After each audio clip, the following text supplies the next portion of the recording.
Shalom saudara-saudari yang dikasihi Tuhan kita Yesus Kristus. Kita berjumpa kembali. Bagaimana kabar kalian? Saya berharap kalian semua sehat-sehat selalu. Saya ini akan membahas satu tema tentang pribadi Bapa. Sesuai dengan apa yang saya pahami, apa yang saya pelajari selama ini. Siapa pribadi Bapa sebenarnya? Kalau kita merujuk pada ayat Yohanes 14 ayat 10 yang berbunyi sebagai berikut. Tidak percayakah engkau bahwa aku di dalam Bapa dan Bapa di dalam aku? Apa yang aku katakan kepadamu, tidak aku katakan dari diriku sendiri, tetapi Bapa yang diam di dalam aku, dialah yang melakukan pekerjaannya. Ya, teman-teman juga melihat lagi di Yohanes 14 ayat 10 bagaimana sosok Bapa itu sebenarnya siapa. Udah jelas bahwa barang siapa melihat aku bisa melihat Bapa. Aku di dalam Bapa dan Bapa di dalam aku. Yaitu Yesus sendiri. Itu adalah Bapa. Kemudian masih ada ayat lagi, biar kita buka di Yohanes 1 ayat 1 yang berbunyi, pada mulanya ada firman dan firman itu bersama-sama dengan Allah. Ya, kita baca di Yohanes 1 ayat 1 sampai 3 sebagai berikut. Pada mulanya adalah firman.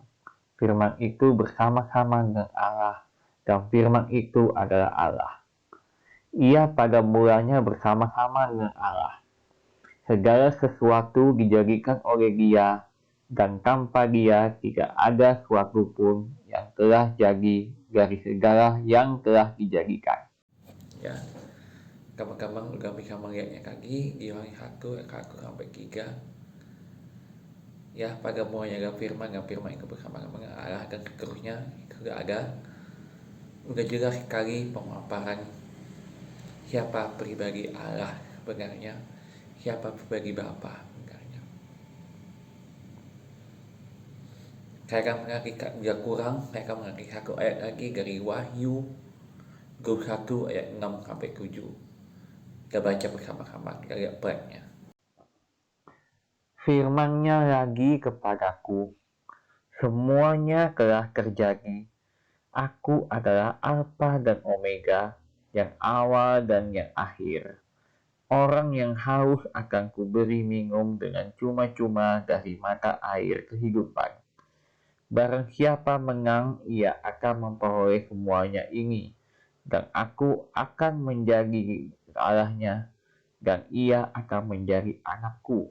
Oke, teman-teman sudah melihat lagi kan dari ketiga ayat tersebut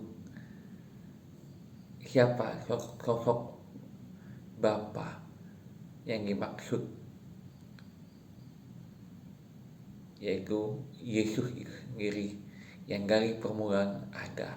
Dari awal sebelum dunia ini dijadikan, dia sudah ada, teman-teman. Saya sebenarnya kali ini buat tema lain sebenarnya, tapi kenapa Roh Kudus mendorong saya untuk membuat tema ini? Udah berkali-kali Roh Kudus mendorong saya untuk membuat tema ini, teman-teman. Banyak orang saat ini sibuk memperdebatkan tentang sosok Allah. Mereka memperdebatkan tentang Trinitas, memperdebatkan oneness, memperdebatkan tentang aliran Sabellian, dan lain sebagainya. Sebenarnya cukup mudah untuk menjelaskan siapa sosok Bapa, Yesus, dan Roh Kudus ini.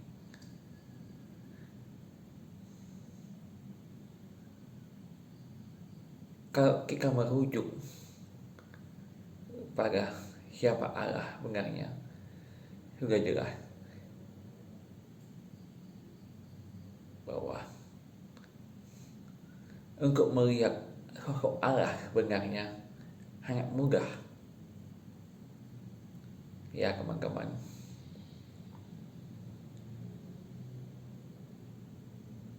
Allah adalah roh,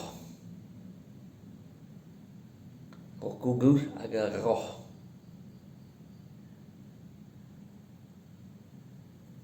Ya teman-teman,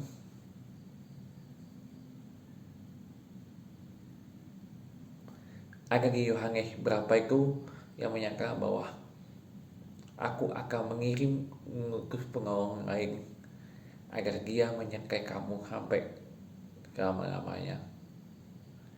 Tapi kalau aku tidak akan pergi, maka penolong itu tidak akan datang. Ya, itu adalah roh Allah itu sendiri, teman-teman.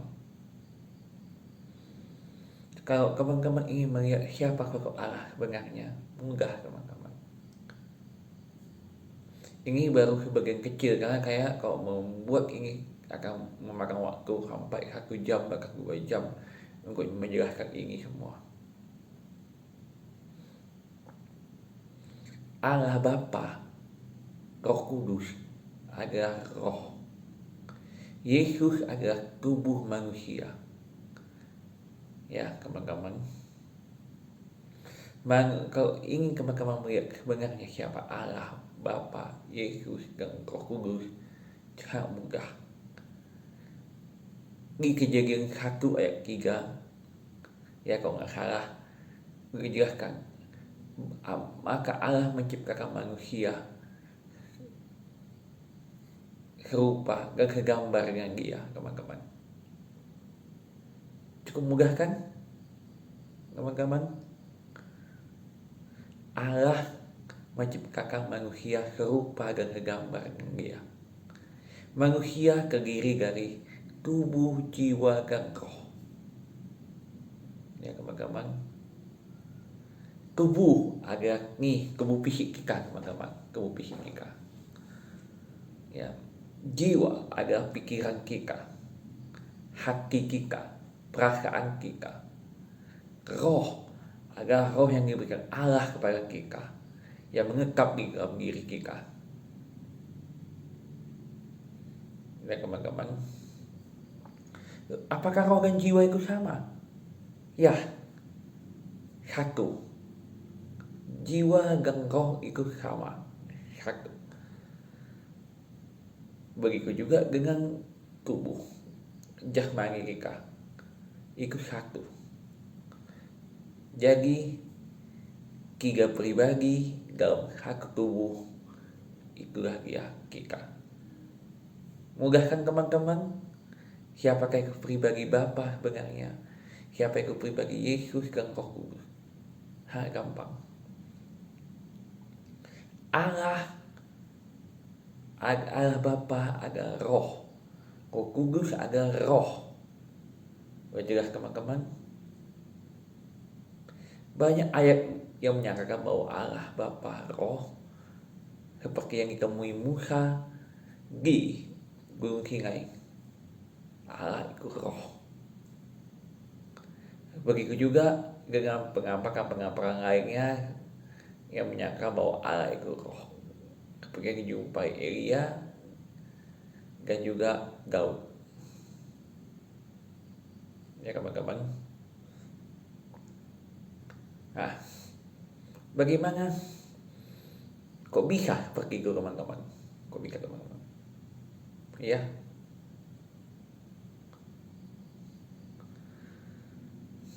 Allah tidak terbatas. Roh Kudus tidak terbatas.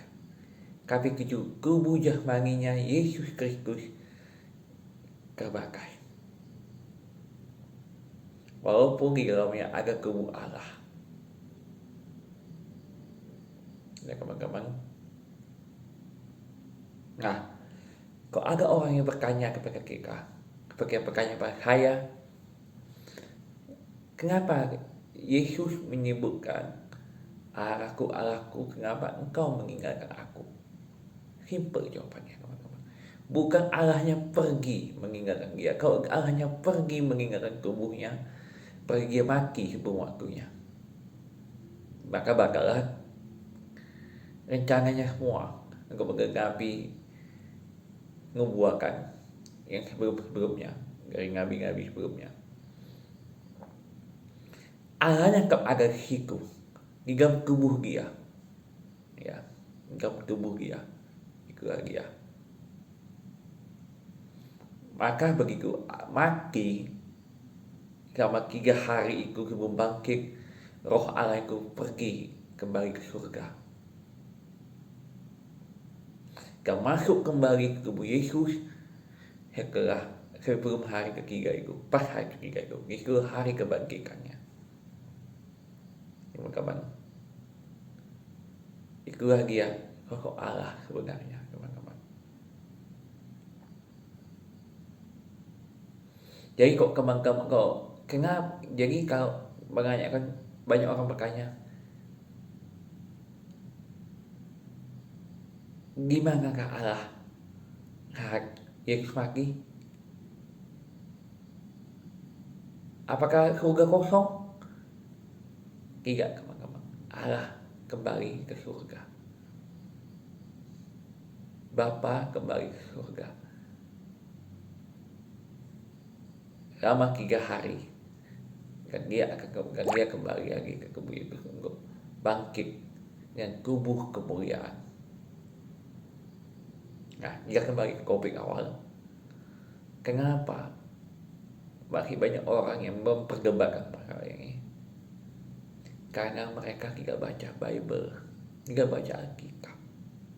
Alkitab yang kita baca adalah sejarah tertua, buku paling lengkap mengenai siapa Yesus, mengenal siapa Allah. Saya tidak setuju dengan perhujakan membilang sesat satu sama lain demi dogma dan doktrin. Dogma dan doktrin tidak menyelamatkan. Dia menyelamatkan nama Yesus di bawah kolongan ini, teman-teman. Ya, saya nggak perlu menjelaskan banyak ayat karena ini pusing terlalu panjang. Nah, saya tahu banyak ayat-ayat tersebut menjelaskan Tritunggal. Sederhana menjelaskan Tritunggal ini, teman-teman. Ya, walaupun di luar sana ada aliran Trinitas, kelompok Oneness, Sabellian, dan kari-karian, tapi kalau intinya masih percaya Yesus Kristus sebagai Tuhan dan Juru Selamat, maka mereka selamat. Ya.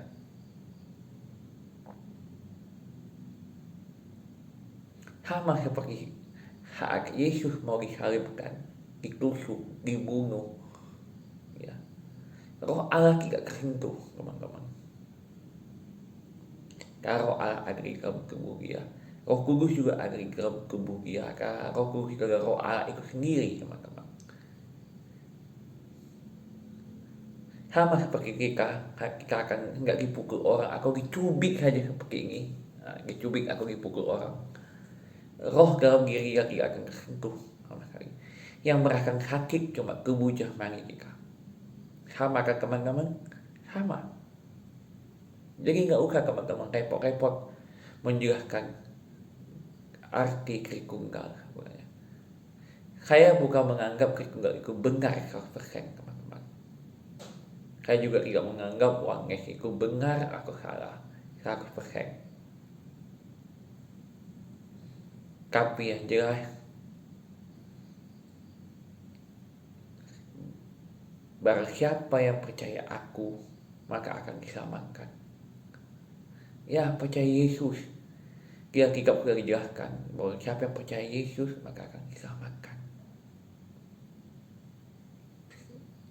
Sudahlah sekarang teman-teman, gereja-gereja, hamba-hamba Tuhan, anak-anak Tuhan, kamu berhenti memperdebatkan, berhenti menghujat sana hujat sini, bahkan sampai sekelas bahkan sampai gereja-gereja mainstream dan anti mainstream semua saling mempertahankan dogma dan doktrinnya masing-masing. Nggak perlu, karena semua itu tidak menyelamatkan. Yang menyelamatkan cuma nama Yesus yang lagi bawa corona ini. Tidak usah kita bilang sesat sana sesat sini, tapi kau akan lagi kita juga binasa. Percaya saja Yesus sebagai Tuhan dan Juru Selamatmu, engkau sudah diselamatkan. Dogma, doktrin, aliran, organisasi gereja itu adalah semua dunia, berbau dunia semuanya teman-teman. Tidak ada gunanya teman-teman seperti itu. Melakukan firman, melakukan kehendak Tuhan, mengasihi sama manusia sudah cukup teman-teman, sudah cukup. Bila yang paling utama dari semua itu adalah teman-teman marturia dan diakonia, itu sudah cukup teman-teman, sudah lebih dari cukup. Banyak sekarang di antara kita mungkin lebih memengang dogma, doktrin dan aliran daripada inti pengajaran Yesus itu sendiri. Jadi kiranya teman-teman bila mengerti, kalau teman-teman ingin melihat Allah Tritunggal yang banyak, saya nggak menyebut Tritunggal ya secara spesifik karena Tritunggal itu nggak ada di Alkitab. Tapi teman-teman ingin melihat siapa sosok Allah, Yesus dan Roh Kudus, lihat saja gambaran dari tubuh kita sendiri, manusia. Karena manusia diciptakan serupa dan segambar dengan Dia.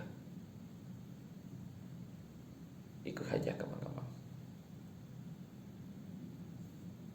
Kiranya Tuhan Yesus memberkati kita semua. Haleluya.